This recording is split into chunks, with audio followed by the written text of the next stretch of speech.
ప్రొద్దుతిరుగుడు పువ్వు అనే ఒక పువ్వు ఉంటుంది, సన్ఫ్లవర్ అంటారు దాన్ని.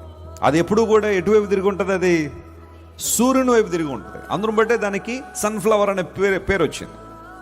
నేను హైదరాబాద్ నుండి కర్నూలు కానీ అక్కడ నుంచి ఇంకా రాయలసీమలో చాలా ప్రాంతాల్లో దేవుని వాక్యానికి వెళ్తున్నప్పుడు ఆ మధ్యలో సన్ఫ్లవర్ ఫీల్డ్స్ ఉంటాయి. అప్పుడప్పుడు ఆగి వాటిని పరిశీలన చేసి ఒక చిన్న ఫోటో దిగి వెళ్ళిపోతూ ఉంటాయి. ఆ సన్ఫ్లవర్ దానికి ఆ పేరు ఎందుకు వచ్చిందంటే, సూర్యుడు ఎటువైపు ఉంటే అది కూడా అటువైపు ఏం చేస్తూ ఉంటుంది? తిరుగుతూ ఉంటుంది. మరి సాయంకాలం 5-5:30 సూర్యుడు వెళ్ళిపోతే ఏం చేస్తుందంటే నిద్రపోద్ది అది కూడా. ఆ సన్ఫ్లవర్ మరి నేర్పించే పాఠం ఏంటో తెలుసా? నేను ఎప్పుడూ కూడా ఎవరి వైపు తిరుగుంటానో? సూర్యుని వైపు తిరుగుంటాను. దేవుని బిడ్డలు నీతి సూర్యుని వైపు తిరగాలి. హల్లెలూయా.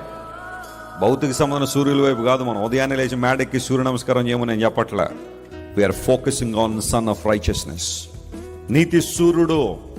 మలాకీ గ్రంథంలో అది అంటాడు, దేవుని యందు భయభక్తులు గల వారు మీకు నీతి సూర్యుడు ఏం చేస్తాడు? ఆయన ఉదయిస్తాడు. ఆయన రెక్కలు మీకేమిస్తాయి?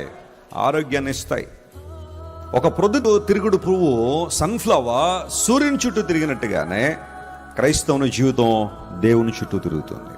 ఆయన వైపు చూడడం, ఆయన వైపు తిరగడం. తిరిగి వచ్చావా?